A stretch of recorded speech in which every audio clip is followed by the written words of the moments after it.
Welcome back to The Breakdown with me, NLW. It's a daily podcast on macro, Bitcoin, and the big picture power shifts remaking our world.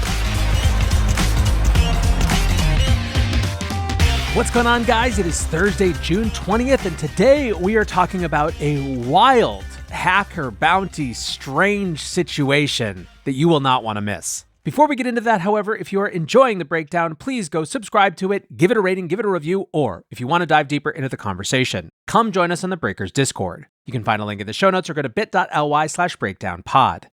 All right, friends. Well, today our main story is a very weird situation between Certik and Kraken, but I did want to do just a couple stories before that, one of which is an update on something we covered earlier in the week. It has been a big few days for the newest Trump meme coin ticker DJT. I mentioned the token launch earlier this week and all the speculation around whether there was an official link back to the former president. At that point, Martin Shkreli, best known as a pharma bro and now white-collar crime expert, was heavily promoting the token as being real and official. Things escalated quickly on Tuesday with legendary trader GCR asking Shkreli to put his money where his mouth is, betting a huge amount that the meme coin wasn't approved by Trump. GCR was very clear that he wanted to know whether Trump was directly involved, stating, "The only way this is quote-unquote real is if Donald J. Trump himself says he launched a meme coin. I'm well aware there is a cabal strategy to bribe people in the Trump orbit to pretend they had something to do with this when in reality a cabal of crypto whales did a presale and an allocation to KOLs. Arkham Intelligence later announced a bounty for anyone who could identify the dev. On-chain analyst Zach XBT quickly chimed in that he had the proof that they were looking for, at which point Shkreli quickly fired up a Twitter Spaces and claimed that he co-created the coin in collaboration with Baron Trump. Zach XBT went on to fill in the details. He published messages between Andrew Tate and Shkreli showing that Tate was approached by Baron to buy into the project. He also showed a large and early DJT holder had sold $830,000 worth of the token late on Tuesday. That wallet also holds millions of dollars worth of the previous token launched by Shkreli. By this stage, enthusiasm for the token had begun to collapse alongside the price. Shkreli spent most of Wednesday providing an explanation on Twitter Spaces, claiming the token was Baron's idea, and that he wanted to get the token launched before his father's campaign could do their own meme coin. Shkreli was very insistent that Baron is the only one with the private keys to the token, but Baron himself seems to have gotten cold feet after receiving advice from lawyers, so hasn't commented publicly. A trader called Dahmer really summed up the situation in my estimation, saying, "If you had told me 6 months ago that Martin Shkreli would pump a Trump meme coin and described a definitely not 100% market as 100% guaranteed and lead a herd of poor saps to incinerate tens of thousands of dollars to pump said coin, would I ever have believed that? Yes, easily. It's one of the most believable sequences of events in human history."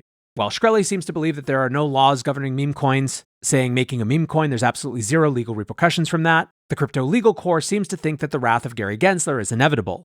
Crypto lawyer Preston Byrne tweeted, "The annoying thing about the Shkreli Baron Trump thing is that if it's true, it's going to bring the SEC into the meme coin space at absolutely warp speed." So at this point, we are going to officially leave this story until such time as an actual presidential candidate claims credit for this. It is officially just the crazy whims of the crypto industry and the bored summer lassitude of crypto Twitter. Speaking of the SEC, a more positive story, they have decided to drop their investigation into Ethereum. On Wednesday, Ethereum infrastructure provider Consensus shared a letter from the SEC informing them that the investigation had concluded. They added that SEC staff are not intending to recommend an enforcement action against Consensus. Consensus announced the good news in a tweet stating, "This means that the SEC will not bring charges alleging the sales of ETH or securities transactions." The company had asked for clarification on whether the investigation was still ongoing back on June 7th in light of the Ethereum ETF approvals. This following, of course, the SEC accepting ETF paperwork which classified Ethereum as a commodity. Consensus added that although this was a big win for the Ethereum community, quote, "Our fight continues. In our lawsuit, we also seek a declaration that offering the user interface software MetaMask swaps and staking does not violate securities laws. It should not take a lawsuit to provide the much-needed regulatory clarity to allow an industry that serves as the backbone to countless new technologies and innovations to thrive, but here we are." Consensus founder Joe Lubin commented, "The SEC's decision to close its 14-month investigation into Ethereum is a welcome development. It's necessary but not sufficient. There has to be a better way to regulate the market than through ambush. We are hopeful that the antagonism to crypto among some US regulators is starting to wane, and that the national investor protection strategy will evolve from the current guerrilla tactics." While the end of the investigation is a relief to the Ethereum community, the SEC's letter is perhaps a bit more narrow than some assume. The agency made it clear that this does not function as a no-action letter, which the SEC uses to grant regulatory carve-outs for specific activities. Finance lawyer Scott Johnson noted that the letter is completely silent on whether the SEC is accepting that Ethereum is not a security. Johnson added, I don't want to minimize the importance of the consensus letter because it does further policy goals, but I don't think we're going to get any voluntary admission from the SEC that ETH is not a security, despite the mountain of implied evidence that this is their actual position, until Coinbase, Binance, and Kraken have been resolved or a change in leadership. Aside from the security classification, some are noting that this is evidence that the crypto industry's aggressive litigation strategy is bearing fruit. Crypto lawyer Gabriel Shapiro, for example, tweeted, "I don't say this sort of thing often, but huge props to the consensus legal team. They went into attack mode and played this whole thing beautifully." Hello, friends. Before we get back to the rest of the show, I want you to join me at Permissionless. Permissionless is a conference for crypto natives by crypto natives. And the reason it's so important this year is that despite regulators' best attempts to push industry founders, devs, and executives out of the US remains the beating heart of crypto. Today, the tide is turning. Policymakers have pivoted from fighting crypto to embracing it, which will lead to the creation of new financial products, new applications, and ultimately new adoption. Permissionless is a conference for those using and building on-chain products. It's home to the power users, the devs, and the builders. And what's more, I'm going to be there. The location is Salt Lake City. The dates are October 9th to the 11th, and right now tickets are just $199. Towards the end of the month, they are going up to $499. And if you want 10% off, use code BREAKDOWN10 when you check out. If you go to the Blockworks website, blockworks.co, there will be lots of information about how to register. And again, use code BREAKDOWN10 to get 10% off. With that, though, we turn to our main story, which is a crazy one. Kraken has disclosed a bug that was used to exploit the platform for $3 million. Nick Percoco, the chief security officer at the exchange, detailed the events in a long thread on Wednesday morning. He said that Kraken had received a bug bounty request from a security researcher on June 9th. Kraken's security team identified the issue quickly, finding a critical bug that allowed users to inflate their balance on the exchange.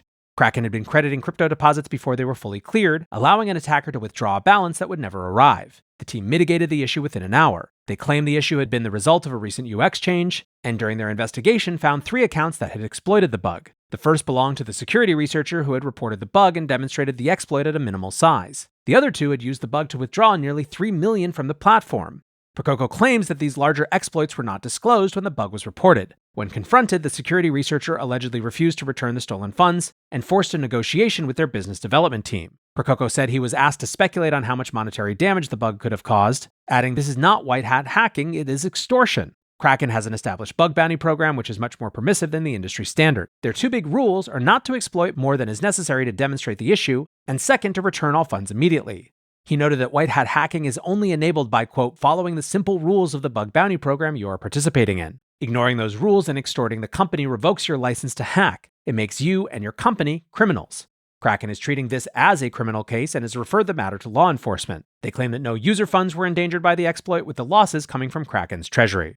Now, throughout his thread, Percoco decided not to disclose the identity of the security firm, but shortly afterwards, Certik went public and identified themselves as the firm in question.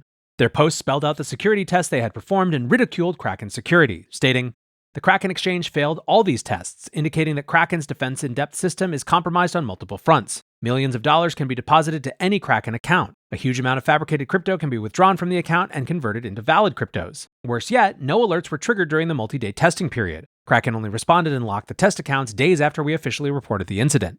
After initial conversations, Certik claimed that, quote, "Kraken's security operation team has threatened individual Certik employees to repay a mismatched amount of crypto in an unreasonable time even without providing repayment addresses. Certik's position is that they are willing to return the funds, but that Kraken is asking for more than was withdrawn. As for why they conducted such a massive demonstration of the bug, Certik claims they wanted to test the limits of protections and risk controls on the exchange." For many in the crypto security community, this explanation didn't ring true. Certik has a somewhat tarnished reputation. They primarily provide smart contract audits designed to find and correct bugs before a platform goes live. Certik was the auditor on record for 3 of the top 50 crypto exploits on the Rekt News leaderboard. A ton of the exploits during the 2021 era of Binance Smart Chain were also protocols audited by Certik. Developers also note high-pressure sales tactics, which 0xQuit described as, quote, "a borderline criminal racket to force projects into their auditing pipeline." Some are starting to wonder whether it's more than just a coincidence that Certik audited smart contracts often get exploited. Crypto lawyer Collins Belton commented, "So this kind of puts prior jokes about Certik audits for inevitably hacked projects in a different light, doesn't it? Not going so far as to say there's intentionality, but this creates a huge optics issue for them at best, or leads someone to uncovering a whole lot more at worst." Further, as part of their disclosure, Certik identified the wallets involved in the exploit. A handful of on-chain analysts noted that the wallets had washed the funds using Tornado Cash before depositing them into Kraken. Certik claimed this was a further test of Kraken security to see if it would detect the tainted funds. Whether or not that's true, Certik is nominally a US headquartered firm founded by Americans and backed by US venture funding. On the surface then, it seems that Certik casually violated sanctions as part of this endeavor. This bizarre choice led some to wonder whether there's something more to the story. Adam Cochran tweeted, "Not only did Certik's security auditors move assets via sanctioned Tornado Cash, they also dumped assets via Change Now, which is a common set of patterns when Lazarus hacks protocols, and Lazarus has hacked more Certik-audited protocols than any others. So while I doubt the entire company is somehow involved, it genuinely raises the question if Certik's security research team has just long been compromised. We know North Korea has had agents get jobs with DeFi protocols before. Why not with an auditor? Otherwise, it's really hard to explain why a US headquartered company with large investors would extort an exchange and violate US sanctions over this kind of money." As things stand, it appears that Certik has now sent around $2.6 million back to Kraken. We don't have a really clear view on whether all the funds were returned due to the sheer number of wallets and chain obfuscation techniques employed. On-chain analysts are still sifting through blockchain records to come up with a number, and Kraken's security team is no doubt working overtime. This is one of the most bizarre things about the exploit. Once the bug was demonstrated using a small transaction, there really was no need to keep doing dozens of transactions of escalating size for several days. The generous explanation is that Certik wanted to make a public show of how much they could get away with before Kraken's security team noticed, while the more nefarious explanation is pretty obvious. Overall, the response is mostly just shock. Byzantine General writes, "Only in crypto can an audit company steal from an exchange, extort them, illegally use Tornado Cash as an American company to obfuscate the funds, and then go on Twitter to proudly call themselves the good guys." Sam ZZ Sun writes, "Sending my thoughts and prayers to the investment partners that have to explain why their Portco hacked an American exchange, stole $3 million, and laundered it through an OFAC-sanctioned protocol." Seems like this is a story that we will probably need to come back and do a little bit of an update on, but for now, we are just going to leave it there. Like I said, one of the crazier ones we've seen for a while. Weirdly, this feels like deep bear market stuff, not things that happen when we're like 15% off all-time highs or whatever we are. Anyways, guys, that is going to do it for today's breakdown. Appreciate you listening as always. Until next time, be safe and take care of each other. Peace.